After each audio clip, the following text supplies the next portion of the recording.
today.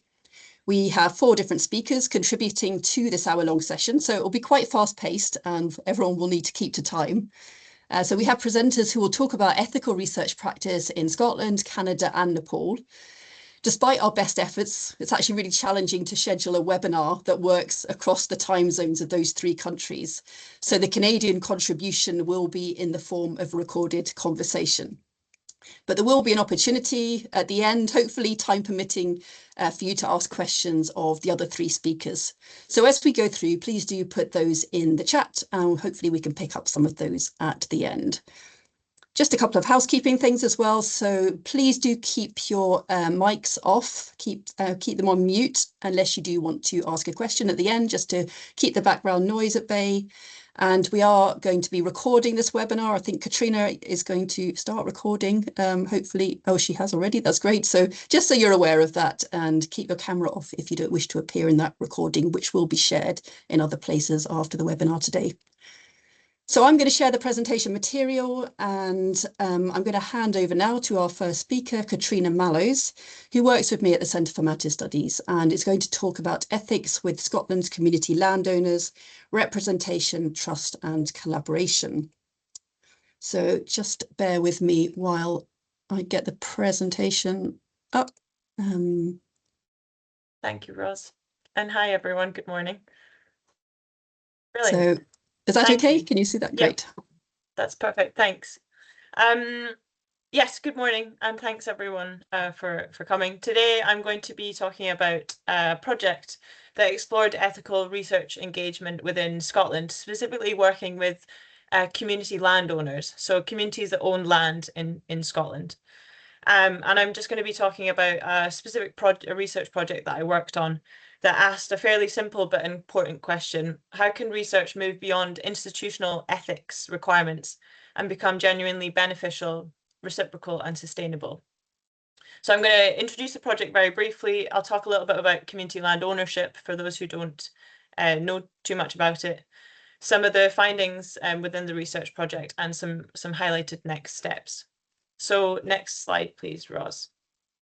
Thank you. So this project that I'm going to speak about emerged from concerns that community organisations across Scotland were receiving increasing numbers of research requests, while also experiencing limited benefits from these participation. Community land ownership, for those who don't know, has become a very significant feature of Scotland's land reform. There's, I think, 3% of the land mass in Scotland is community owned. And with this, it's kind of an exciting thing that's developing, and it's also attracted a lot of research requests. So community organisations are not only managing land and delivering local economic development, but they're increasingly having to contribute to knowledge production. And this raises questions about the ethical responsibilities of researchers and institutions.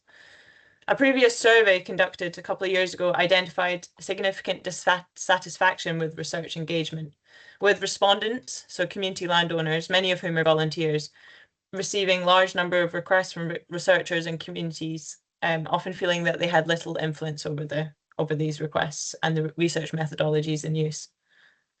Many participants noted that findings were rarely returned in accessible formats, and that benefits flowed primarily towards researchers and institutions rather than the communities who were contributing their time and knowledge. And so these concerns formed the basis of this research project that I worked on. I'm not going to talk too much about the sort of methods I used, but essentially I worked with a range of community landowners, a range of wider organisations, and conducted multi-sectoral stakeholder workshops, a significant literature review, and lots of secondary data analysis. So next slide, please, Ros. So I just want to take a little bit of a step back and just ask the question, who benefits from research? Just as a kind of abstract philosophical question. Research, and I speak specifically from the humanities, can be a fantastic tool for social change, and I don't need to argue why it's important. I think all of us on this call are interested and feel strongly about it. However, research is also a site of struggle. Historically, and even today, research has been seen as a tool of domination and othering. Speaking about Indigenous communities, Maori scholar Tuhiwei Smith famously described research as one of the most contested words because of its association with extraction and exploitation. She said it's a site of struggle, and research is probably one of the dirtiest words in the Indigenous world's vocabulary, and researchers can often suck your blood and then leave. So while so much progress has been made on this, so much progress, her perspective does remind us that communities have legitimate reasons to be cautious of research, and that ethical practice requires recognition of historical and contemporary power imbalances. So the next slide, please, Ros. So I'm just going to talk about some of the findings that I heard in this research project that took place last year. And I'm only going to mention a couple of these because of limited time. And just to note that I'm going to use the word researcher and community, but these are fluid categories, and probably all of us on this call are members of communities, but we're also researchers. So it's kind of fluid use of language. Next slide, please. So I found that community understanding and informed consent, not surprising, is a very kind of key principle. Some of the challenges I heard about and read about were that researchers often overpromised impacts, had unclear expectations of research, a poor understanding of the research process, or weren't clear about data ownership. And I heard countless recommendations that early engagement matters, open engagement, that communities and their members understand what research can and cannot do, how data will be used, and what benefits or limitations may result. And this is particularly important upfront in a research project. Next slide, please. Another finding was that language matters. One of the clearest, in fact, was that communication itself is an ethical responsibility. Participants valued researchers who had done some initial research to prevent any sir or madams. I'm aware that there's kind of cultural context in Nepal. You use sir and madam quite a lot, but some of the landowners in Scotland found that when that came into their inbox, they instantly kind of didn't feel that the researcher had done their research to know who they were directing their questions to. There was also a lot of discussion about returning research findings in accessible formats, and that academic journal articles alone were viewed as inaccessible and limited practical value. I read and I heard about beyond text outputs, for example, considering short films or blogs, feeding back to communities in local halls or kind of village centres, or even in a cinema, as this photo depicts in my local town in Scotland. And researchers should discuss these kind of preferred communication methods with communities from the outset. Next slide, please, Ros. The ways in which research is designed can change the dynamic of ethical research. Many respondents felt that communities were rarely involved in shaping research agendas, and participants advocated for co-design approaches where communities have meaningful influence over project design and governance. I heard suggestions such as having community representatives on steering groups, or for folk to consider the use of memorandas of understanding to kind of shared responsibility and governance on how to work together. Next slide, please, Ros. Respondents also highlighted concerns about representation, and communities themselves are not homogenous, and sometimes research can homogenize communities. It's also worth noting that research often relies on those who are most available, who are most vocal, or who are already engaged in research projects. And this can lead to certain perspectives dominating while others remain unheard. So ethical research, I found, requires critical reflection on sampling and representation. Next slide, please.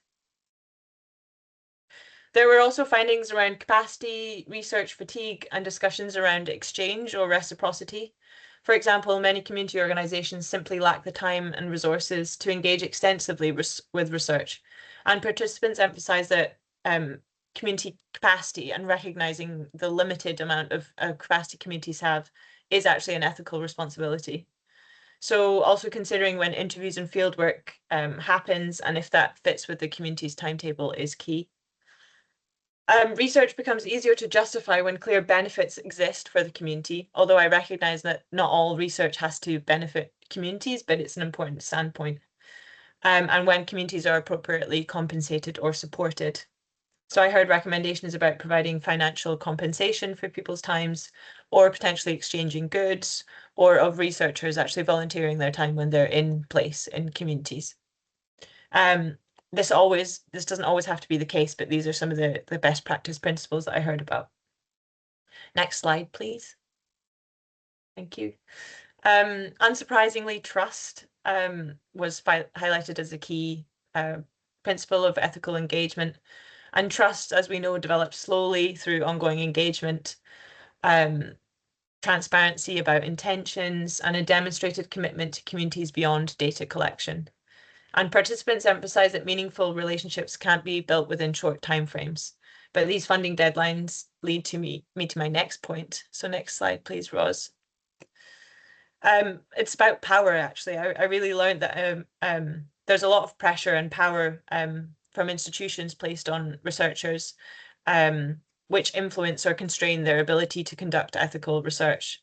So participants recognize that many problematic practices stem not from individual failings of researchers not wanting to do the right thing, but from institutional incentives and constraints.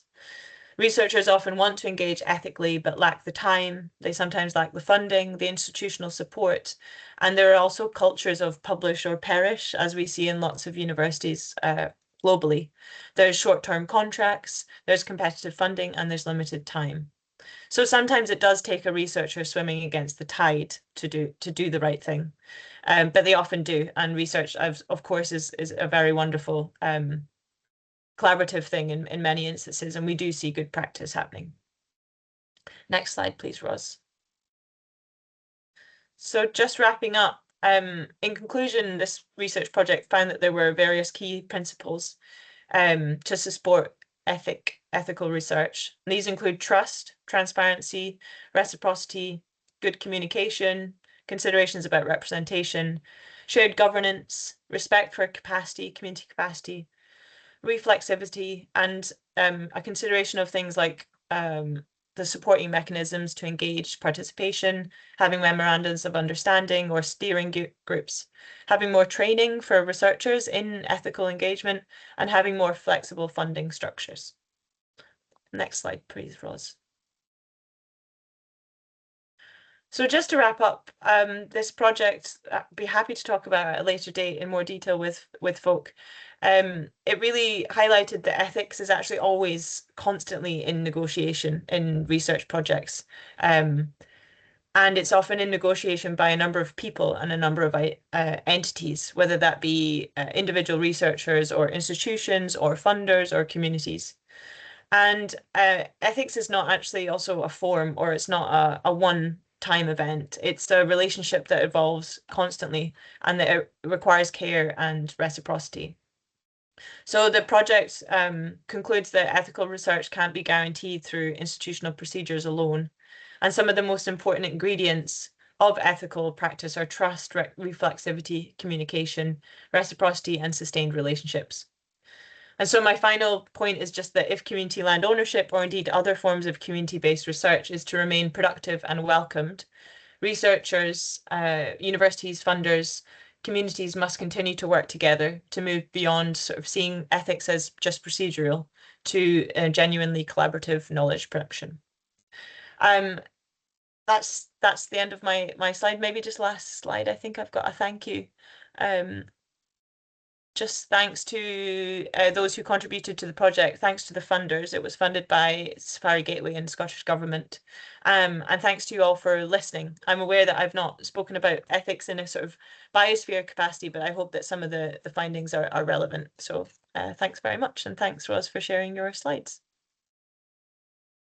Thanks very much, Katrina. That was a really nice presentation, I think, of some of the core principles that we're trying to embed in the Montage partnership as well. So if you have questions for Katrina, do put them in the chat. We're going to move straight on to the next presentation because of time. So I'm going to, this is the conversation with Rebecca Hurwitz, who is the director of the Clayoquot Biosphere Trust in Canada. So we now have a presentation from more of the biosphere practitioner perspective on ethical research practice. And of course, Rebecca is part of our sort of wider biosphere network. She's not involved in Montage, but this project's all about making those broader connections. So I'm just going to try and share this recording.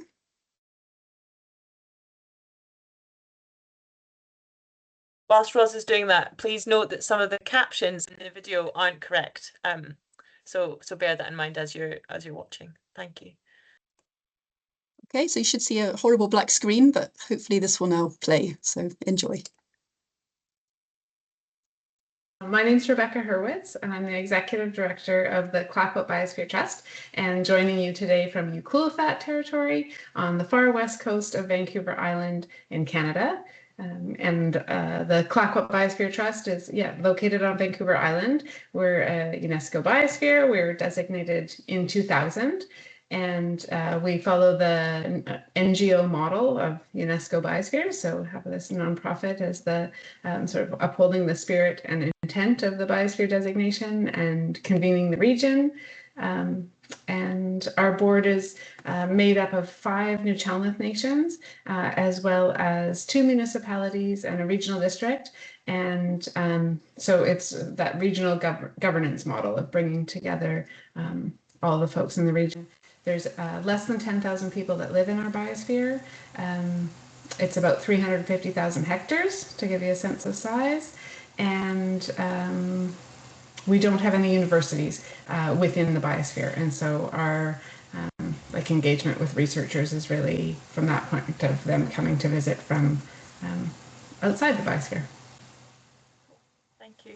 Can you give me a bit of a flavour of how many folk kind of live within the area, its kind of population, and describe a little bit of kind of what it looks like in some of the forests and such like there? Yeah, absolutely.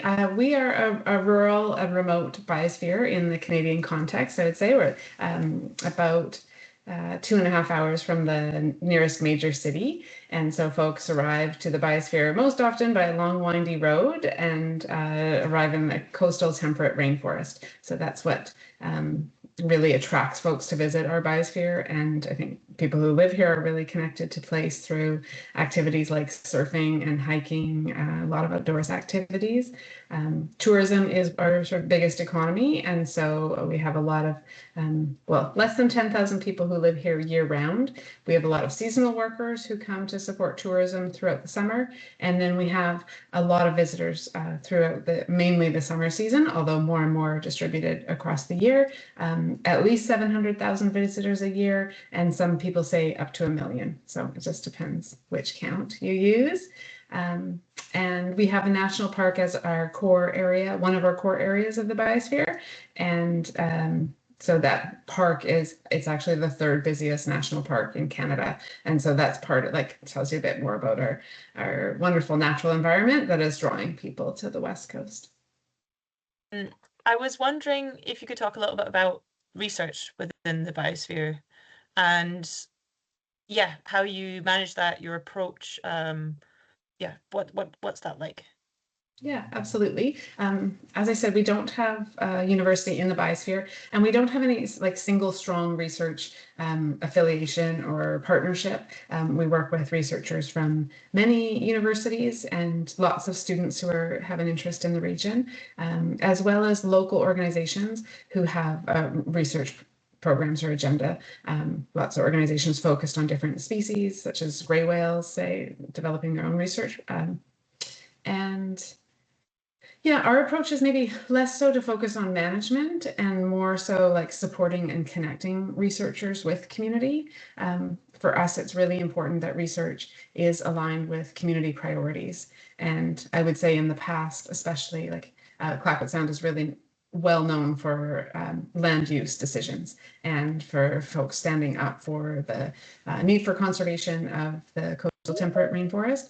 And so that topic and time of the 80s and 90s, it attracted a lot of researchers who want to study the governance, study those land use decisions, and in many ways ask the same questions again and again. And so I think our approach has been to try to hone in on what the community value of research is, and to guide researchers to connect with the nations and the community to hear about priorities, and then, respond to those through their research. Great. And do you have a kind of process within the trust to manage those requests, or? I would say it's nested within two specific roles at the CBT to be the sort of key contact. Like maybe in earlier years, we hope to be the entry point for researchers coming, and we have a page on our website that is geared towards researchers. But in fact, researchers come because they are interested in so many different topics, and they probably already have some relationships in the region. So we're often not their first point of contact.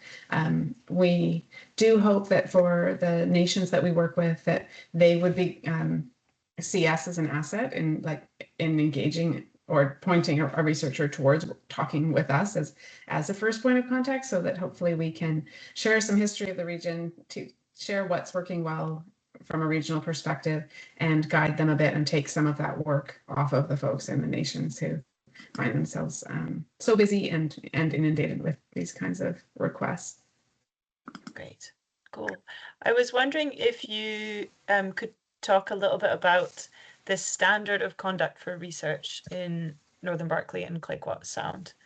Yeah, the standards of conduct came, were one of the early pieces of work that the Clayoquot Biosphere Trust completed, and to really start to build into being a biosphere. And they were just, at the time, it was 2005 that they were first created, so early days of our biosphere. And I think just wanting to create a document that could be a starting point for a potential researcher to become oriented to the region, learn about the different organizations and sort of the way that things work in Clayoquot Sound, find out about some resources that might be helpful to them, things like archives and libraries, and then also who would be good points of contact for them in the region. So it included an appendix of key roles in different organizations and governments.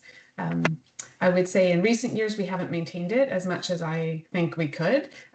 We really work more in relationship now rather than sharing documents. So I think that information is still being imparted through conversation, maybe more so than the document itself. But it was really, I think, quite a different way of approaching research at the time in 2005. And UVic at the time, one of the universities on Vancouver Island had an office of community-based research, and so I think we had some collaboration there. And yeah, I still think it sets a great groundwork for any researcher who is keen to work in our region.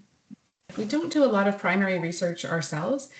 We do bring information together in a community and ecosystem health snapshot that we produce every 2 to 4 years, depending on what new data is available. And that's called the Vital Signs Report.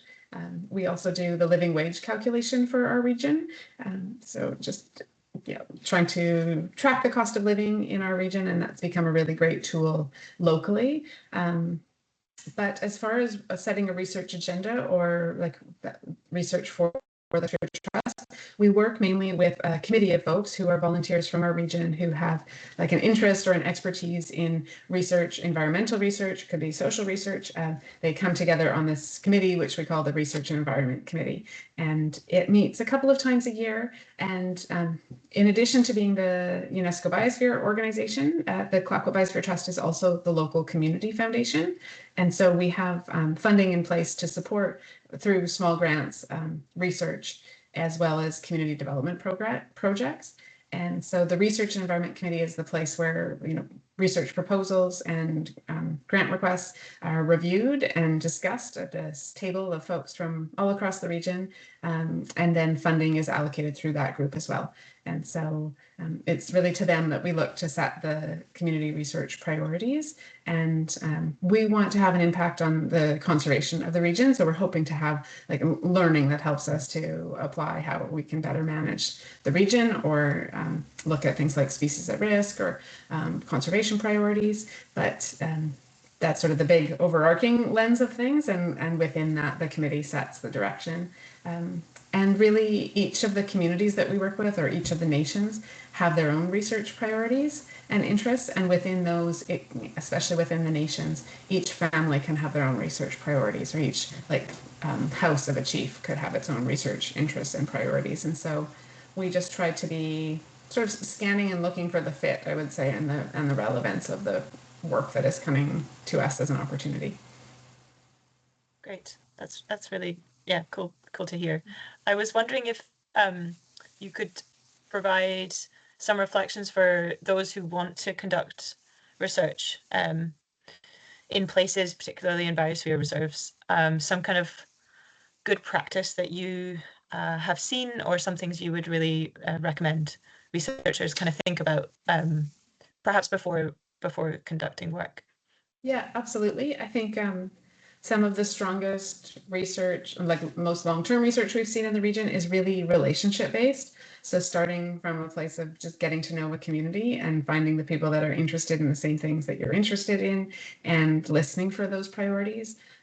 Maybe going to community meetings, reading the newspaper, trying to get the pulse of, yeah, what is most relevant here and what could be helpful. So what outcome could have an applied value in the biosphere. We also try to really encourage researchers to make sure that they're presenting the research back to community. That for us is just an obligation that we have to be able to share back what we learn with those people who are influenced by that information. And we also try to encourage researchers to remunerate those folks that are participating in their research. If they have like a technical advisory committee or a community research committee, something like that, to make sure that those folks their time is valued and their expertise is valued. And I think from an equity perspective, there are people that would like to participate often in research who don't have the capacity to do that. And so it might make it possible for people to, be a part of the work and share important perspectives that impact the research that's vital. So yeah, remuneration is key. And then one thing that our team has recently done is taken the OCAP course. So I don't know if that is something that is popular in other places, but it's OCAP stands for Ownership, Control, Access, and Possession. And so it's a set of research guidelines that are focused on for First Nations and working with Indigenous communities. And the OCAP training is something you can do self-paced online, and just gave us really good, thoughtful reflection on, okay, how are we, like even within our vital signs program, where we're not really creating any new information, but we're telling a story by bringing information together. How do these principles apply here? What do we need to think about?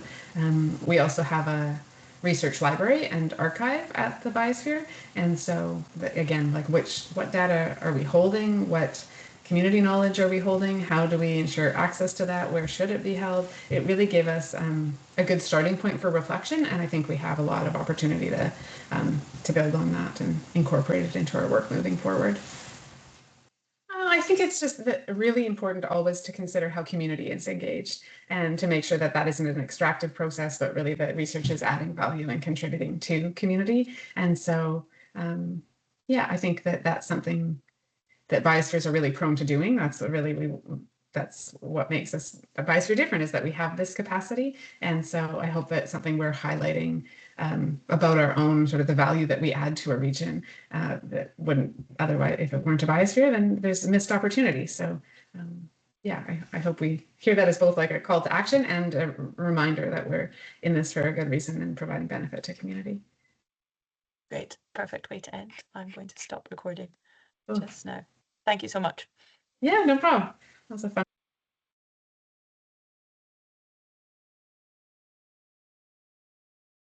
Roz, you're muted. I'm muted. I knew I was going to do that at some point.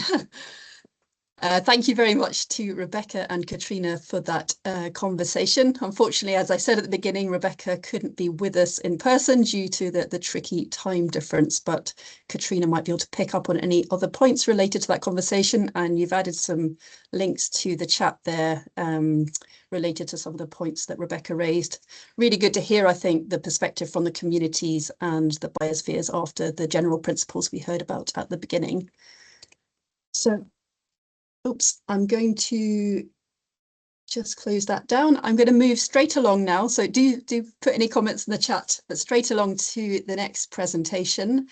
And we're going to hear now from Laxman Neopan, who works with the NGO Samrida Pahad in Nepal, and who is one of the partners on our current Montage project.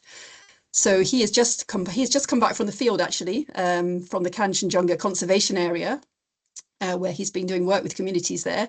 And he's going to present on From Principles to Practice, Ethical Research Dimensions in the Kanchenjunga Conservation Area. So welcome, Laxman. I'm just going to find your presentation and get that one up.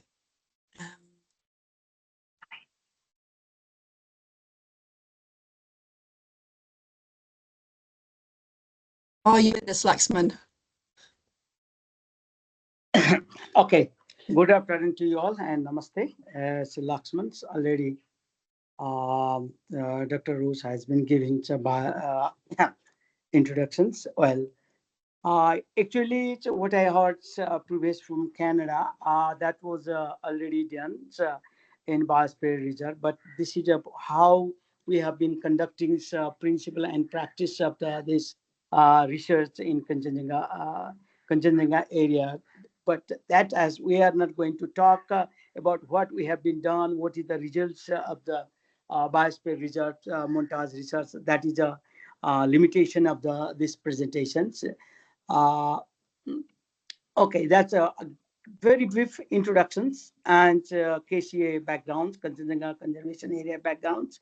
I'm going to talk ethical foundations of community-based research, integrating past initiative, theoretical, traditional, emerging dimensions, and application of what we have been doing. That in Kanchenjunga Conservation Area, the Montage research, case of ethical conservation area. These are the outline of the presentations. I think this is basically what UNESCO has designed and formulated social science research. That is one of the very prominent, theoretical and traditional aspect. I have been protect mainly the ethical consideration and social science as a principle designed to protect participants, ensuring the integrity of data collection and analysis, foster trust between researcher and community. That is one of the social science research UNESCO have designed the principles. Respect autonomy, beneficence, and malpractice has been justice. That has been very careful. And navigate informed constraints. I think, Ross, number 2, you can pull the slides. Next one, please. Next one. Oh, yeah, that's a point. Okay, thank you. This is the thing. And navigate informed consent. One of the very principle of the inform whether they are participate this research or not. We have to, respondent or community, we have to seek their consents and their confidentiality. As a privacy, also we can protect from their privacy. If they have anything, we have to ask their privacy, balancing need of further deep research inquiry within the imperative avoid to harm, nothing to harm to any participants within the research frameworks. That is a designs applied in social science, International Journal of Social Science. That's a UNESCO. It was 1972. I would say it was before we born. So that is a very prominent, still valid in the contemporary worlds. And what is exactly like the Dr. Rose tell about the Kanchenjunga. It is a Kanchenjunga area established 1997, and its area is 2025 square kilometer, is the eastern part of the Nepal, and Kanchenjunga is third highest peak in the world. That is a 2 peak included the majestic Kanchenjunga mountain. One is north border is Omalongum National Nature Reserve in Tibet, go to, and eastern part is go to Sikkim, India. That is joining 3 countries: Nepal, Tibet of China, and India also. That's a very unique. What we have been research, this Montage research is 3 transnational part of the thing. Western part is also in Nepal and Kosovo, That is a part. And this is a from ranging altitude from 1200 meter to 8586. It's the highest, third highest, because that is a little bit backgrounds, bird eye view of the Kanchenjunga. And so, what is the ethical foundations? That is a European. This is a very when I was in a Basel student. That is a still I rely on that is a principle of the social science ethical foundations. And research should be focused on their research for the good mankind, for expanding frontier of science knowledge while employing freedom of thought and expressions, freedom to identify method which problem solves. That actually what are the problems, what are the possibility that need to be focused from European Charter 2024, and according to recognized ethical principle and practice. That is a ethical foundations what we have been considering for field research. People involved in research, their rights, safety, well-beings, and interest, dignity, integrity, right, and autonomy that need to be protected from the ethical side. That is one ethical. Other foundation is community that engage involved in research and society at large. Also, we have to look at the society, not only individual response that need to be considered for the ethical research, and but also it's a term of avoiding potential misuse. And we have to tell the what is the thing we are going to do, but what are the things we are not going to do. Let them our respondent and community should know about this thing. That is one of the ethical foundations of social science research, and apply to the Kanchenjunga like the teams. This is a big international team of Montage research from very beginnings. That is a unique methodology we have applied and lead by scientific advisors, Rosalines, and insisting for participation all partners and community who was engaged from day one when conceived starting this project, research project, and joint prepared a funding application. That is a very day one started, and all participants they contributed for this application, shared application document. Most of the worlds they don't share the application, and this is we have been every participant of this research collaborator, they know what we are going to do, what this is a lead research. She has been sharing all documents, that's the transparency, and that is a part of the well research governance part, and including institution who are individual institution involved in this partner research and other individual expert. That is one of the things knows that is part. Another several organized open webinars all there. Still today we have been inviting so many people across the world, similar interests. We have inviting this research, webinar research, their knowledge, their expertise, and their inside experience. That is complete. Also, since this is research taking in Nepal, and we have to inform the government of Nepal. This is a focal government institution, Department of National Park and Wildlife Conserve. We have to seek their information. Before seeking information, we have to produce the document, what we are going to do, what is the document, who are going to involve, and so thereafter we can get approval to do the research in this, on the Kanchenjunga conservation area. See that the pictures, what we have been sharing during our this is research taking place. And another thing is next, please. Okay, and held discussions with the concerned partners regarding what is the Montage research project about, conducting several orientation sessions, and about the what we are going to do, what is the nature of the field research. These are the potential things we have been applied for this research. Informs so many things need to be shared within the research framework, and share discussion and research tool. What are the tools, techniques, and instruments?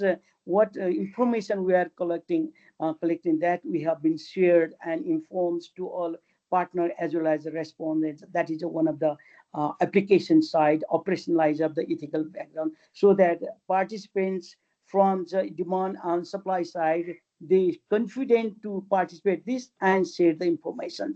That is one of the very prominent foundations for the Montage research, what we have been doing under leadership of Dr. Ross, and refined field research tools, and We have back and forth from international teams as well as field teams. They have a back and forth. They have look at the documents. What is the need? What are the very practical documents applied to the regions, as well as doable things, applicable things. That is a part of the things we did it. And next is ethical foundation, respect. That is one of the part of the respect. And what I feel very promising from this research, and since we have been talking for the last 2, 3, 4 months, and respect each and others, sentiments, knowledge, expertise, and non-extractive research, transparency of participation selections from all backgrounds, who is going to be part of this research, integration of indigenous and local knowledge, of course, that is one of the part of the integration of the indigenous knowledge of that part of the area, Kanchenjunga area, and local knowledge. That is also under ethical foundation, and also languages and debate. They have so many languages involved in Kanchenjunga regions, and cultural sensitive. This is a we have been sharing a workshop. I don't want to tell this much about these things since very we are early of this research part, and so did group discussion and survey. People are still doing these kind of things in several area of the Kanchenjunga, and we seek their consent where they are allow this work or not, or this research or this thing or not. That is a part of the ethical things in contemporary social science research, in particularly very fragile mountain area, and youth leaders, youth also elders, intergenerational perspective. There are several 2, 3 generations. They have we are, and this research have been selected for respondent. Another slide, please. Okay, and another case, ethical sin, trust building. One of the very strong arguments for this ethical research ground, trust among the partners, among the respondent, among the institution, that builds the trust and transparency part, like the conducting several open webinars and co-development methodology, shared tools, refined through the feedback, validation workshop, co-produced heritage profile. These things still to be done. Some of the parts, and resilience, other please. Okay, then resilience part and documenting impact. Impact. We are looking the what are the that area has been current situation is going on, like the mostly monsoons, other part of the thing, landslides are going on, and so dissemination and community. And further thing is disseminations part is being plans that we have been talking on this part, and ultimately this is going to contributing to the UNESCO Biosphere nomination document. That is a part of the things this research is going to be add-ons or contributed for the government of Nepal's and UNESCO Biosphere Reserve nomination documents. Next one slide, please. And lesson learned. Ethical practice is not theory. This is a need to be practice and practical things. When talk in the theory, that doesn't apply to the practice. And people, those who are part of this research, they need to be feels and humbles so that they can pour require information feed to the research. That need to be one of the critical part of the ethical social science research. And community value, and same community and cross, they're going to validate the informations. What are the credible informations, what are the valid information, and they also strengthens supplement of those information. And also they talk about collecting information heritage, waste governance, build resilience, how they do it. That part we have been designed for the tools and techniques for the research, and local to global connection. Of course, this research is happening in Nepal, and this connecting, like the we see presentation from Canada and Norway on Scotland and beyond this. They are communicating local to global. That is one of the beauty, I would say. That is the things. Next one slide, please. Okay, and it dominates respect of the voice, and this research, one of the very fundamental and reach is respecting their a voice that means information, that means data, and so that going to build a unique case for UNESCO Biosphere Reserve. That is one of the peculiar part of this research things. Integration of cultural and more, we are focusing tangible and intangible cultural heritage, what are available, what are they have been practiced in generation to generations in that community, as well as this cultural heritage, how they are linked, connected with the climate resilience part, and they have been very practicing so much things. I think this is early to reveal that kind of outcome and result things, and coming out further seminars and workshop that's going to be probably Dr. Ross will going to reveal it the results and that's we are too early to talk about this in, and ultimately it's going to be pathway to UNESCO Biosphere designation. That is an overall foundation we are building for UNESCO Biosphere. This is a end goals what we are thinking, that is a one part. Next please. And another case is what I'm been linking respect to autonomy. That means deontology. That means already informed consent. First things who will be participating there. The ecosystem that need to be consent that whether they would like to participate or right to withdraw. Those who don't like to rather protect privacy and their also confidentiality. That is one of the parts, and because actively designed for the research maximum potential benefit. Of course, that is the benefit conservation. That is the benefit of protect cultural heritage. That's the benefit of the protecting natural resources, tangible and intangible. And of course, that's building ownership for their society and community. That is a benefit. And of course, we are not going to be any non-malpractice. They do not do harms. We are not. This research completely, not harming to anyone. Though are within the ecosystem parts and beyond the ecosystem. Minimum physical, psychological, social, economic, and other participants that we honor their individuality and personality as well as others' personal community dimension. That is one of the part and virtue things.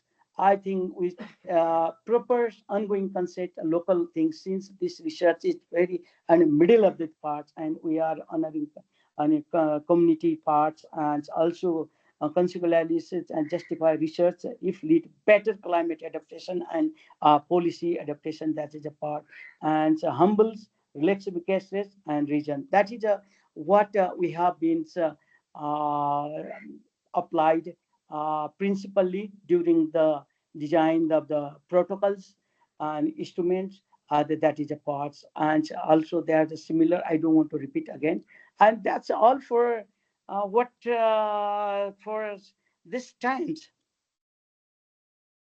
Thank you so much, Laxman. Yeah, that was really good to hear about all those ethical foundations that are being applied in your work and in Montage. And it's exciting that this international work will inform the nomination of Nepal's first biosphere in time as well. So we're a little bit tight for time. I'm going to pass directly on to our final speaker. So I'm going to welcome Barsha Lecky, who is an Indigenous engagement specialist at the UNESCO Kathmandu office. So Barsha, over to you for to wrap up this series of contributions. Thank you. Thank you so much for the space to also to share. I'm sorry for the background noise. There's a construction going on. So speaking about UNESCO's work, I would like to drive some experiences and examples how we've been conducting research. So good afternoon, good morning, everyone. It's a pleasure to be here today and to discuss about this topic. For many years, as we know, that conservation and research-related work have been following a traditional model where scientific where scientists collected data and they published their findings, and communities were often seen merely as a source of information.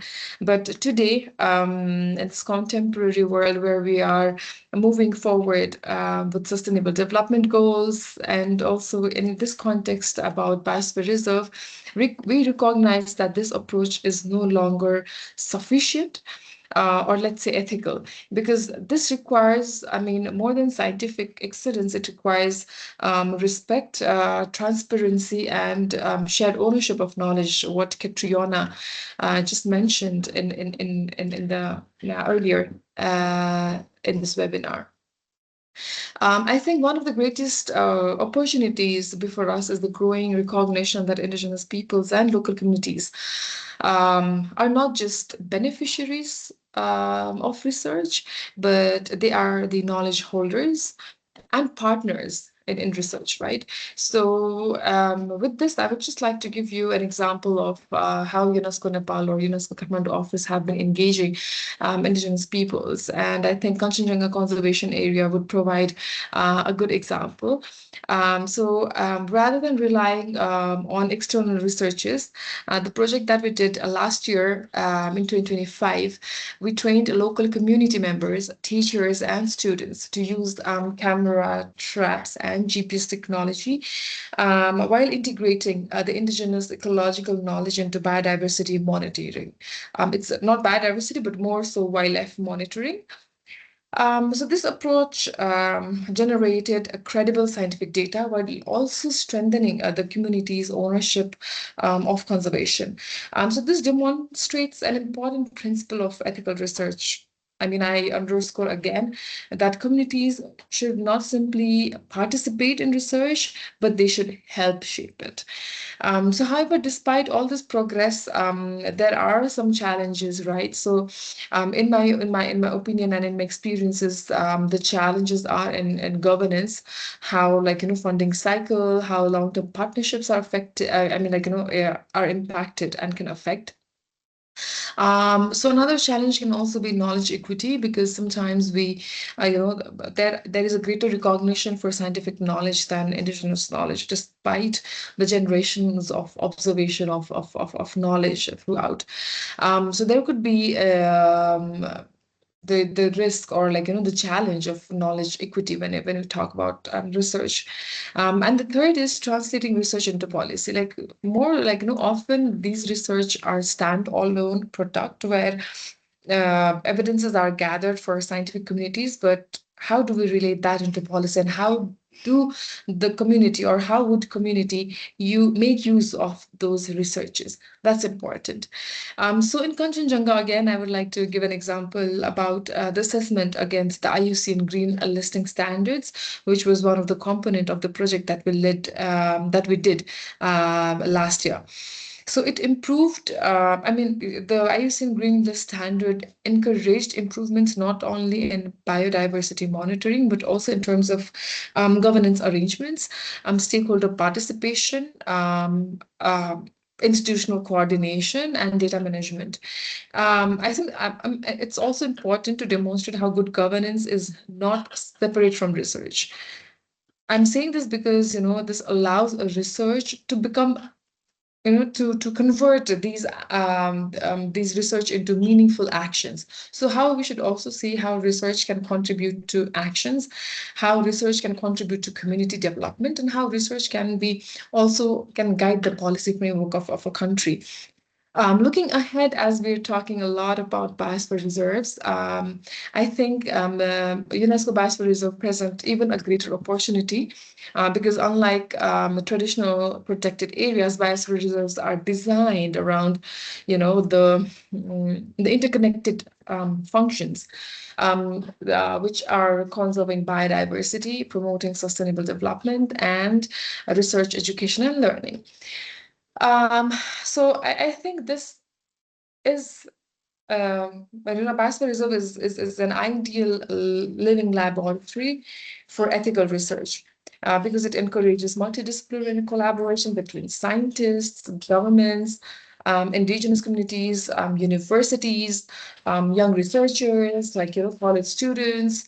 So I think it promotes long-term monitoring rather than one-off studies.